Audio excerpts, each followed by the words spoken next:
The most important relationship you will ever have is not with someone else. It's not even with yourself. It is with life. Life is a force of energy. And as a living being, you have within you the spark of creation that has access to that energy. People who understand their relationship with life know that we never create something out of nothing. Every new invention, every great piece of art, every new idea doesn't materialize out of nothing. It already exists as potential. And when we live our purpose and we reach forward for what we want and respond to the motivations and inspirations that we get, we access that potential and create something good that can make a positive impact in the world.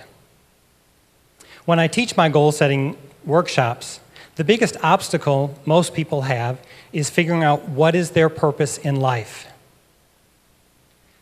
I believe that we all have a specific purpose in life, and we always know it in our subconscious mind. The challenge is to know it in our conscious mind so that we can take action on it.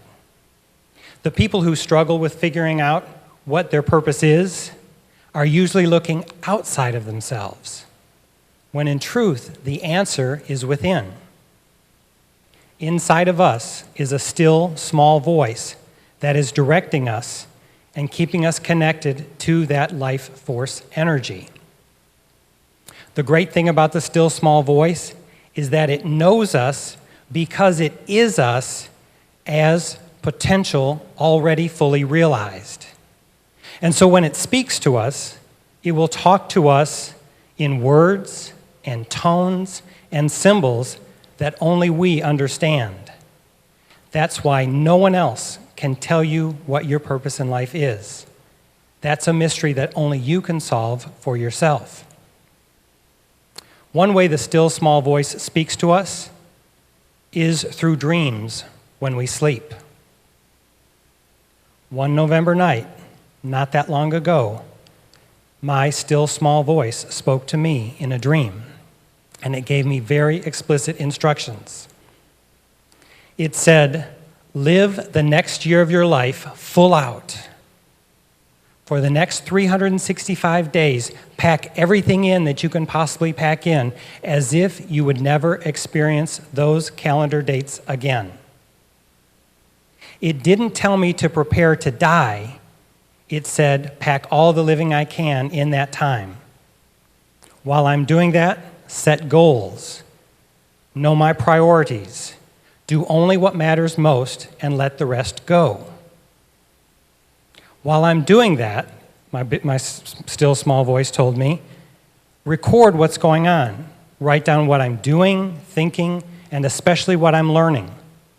And at the end of the process, publish that work as my next book. And then use that book to teach others how to live the life they dream. I call that book My First Last Year. And that book is not even out yet. It's not due for another 6 months. And yet, life always dreams bigger than we are. It always knows more about us and what we're capable of than we can ever imagine ourselves. And so, even though the book is not out yet, I've started doing the workshops, and I'm seeing the potential for this work far greater than I ever imagined. It is turning my life and my career in a completely different direction. That's the power of life and accessing our relationship to it. We are always at choice. I have been a writer my whole life. I'm known for my scholarly works in education and motivation, and as part of that, I've published books like Teach Me Success and Success Express for Teens. I'm a film scholar, so I write movie reference books. I write fiction and professional books for librarians, nonfiction, biography, history. So you might wonder, why would my still small voice give me this inspiration at this stage in my career and open things up so broadly? It's because life has perfect timing. A few months before I had my first last year dream, I finished the biggest research study of my career. I've spent my life teaching teenagers and adults a unique process of goal setting that helps people live the life they dream.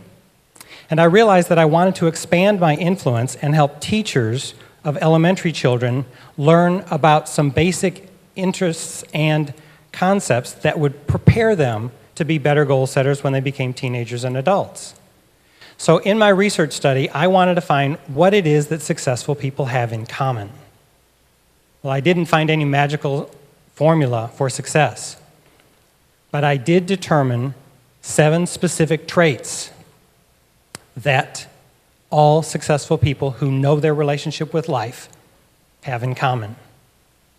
From that study, I created a success acronym for the 7 traits so that they are easier to remember. The first of those traits, self-motivation, taught me why I had the dream when I did. I knew I had to take action because successful people are self-motivated. Every day we have a choice. When I woke from my first last dream, I could have thought to myself, wow, that was the most awe-inspiring dream I've ever had. And I could have been happy about it for the next day or two, but then afterwards just let it die, and I would not have lost anything from the experience. My life still would have gone on just great. Another choice, I could have thought, I had this dream in November. I'm only 6 weeks away from a new year. This first last year goal sounds like a New Year's resolution. I could just wait till January 1st and start it then. But because I did my research study and I knew that successful people were self-motivated, I knew I wanted to begin immediately. So when I woke from the dream, I went directly to my computer and started recording in as specific detail as I could everything the dream told me. In that moment, I felt the force of life come to me, and it started giving me ideas for what goals to set and what priorities to be clear about. That's the power of having a relationship with life. It starts instantaneously. Successful people are also undeterred. In other words, they don't give up. When you have a dream and when you are living your life's purpose, life is going to ask you to do big things. It's going to require you to grow.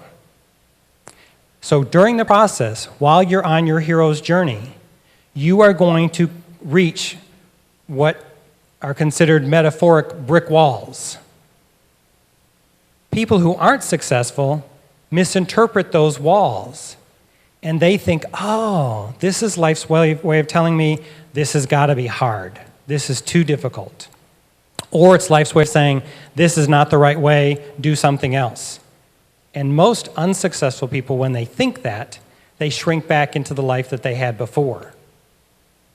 However, successful people are undeterred, so they don't give up. Successful people are also creative. Specifically, they're creative problem solvers. So successful people know when they reach that brick wall to step back and analyze the situation. Maybe the wall's not too tall, and they can get over it. Maybe it's not too thick, and they can work their way under it. Perhaps it's not too wide, and they can get around it. Most likely of all, though, if you take a closer look at those walls, you are probably going to discover that in them is a door that you can step right through. The one trait that unsuccessful people avoid, that all successful people know is essential, is courage. Successful people are courageous. When you're dreaming big, when your life gives you an assignment, it's going to require you to do things you never did before. It's going to ask you to do things that you don't know how to do. But because you have a relationship with life, you're getting the support that will enable you to do it well. Successful people are brave. World-class cellist Yo-Yo Ma once said, "I didn't think I liked to be frightened, but I must, because I keep doing things that scare me." When you're on your hero's journey, you will reach brick walls and you will have to do things that you've never done before and that scare you. We're not talking about foolish risks here. We're talking about following your inner guidance, that still small voice. And when it encourages you to do something inspiring and challenging, I encourage you to move forward. Successful people are egalitarian, which means they're helpful. They think of others. They are not self-centered. There's one particular test that I use whenever I have a thought to determine, is this my still small voice, or is this just a random thought that I could ignore?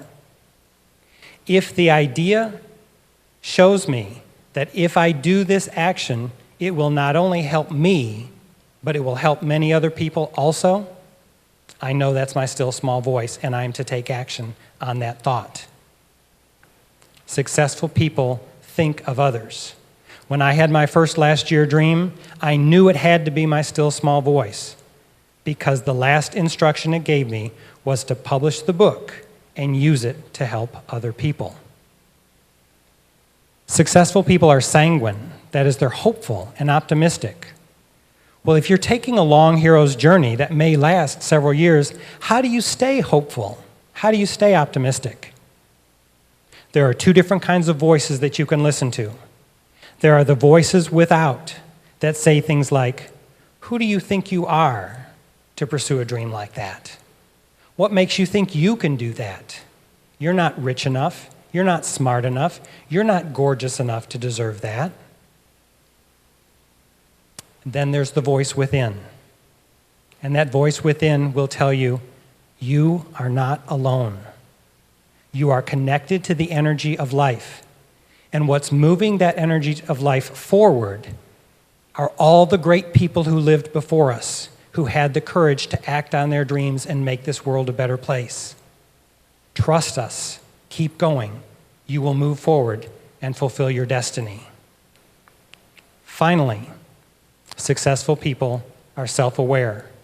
They take time along their journey to look at their life and to look at themselves and see how they're growing.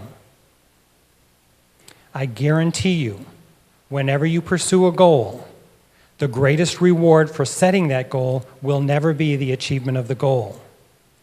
It will be the realization along the way that at some moment you discover that you became the person that was only potential at one time.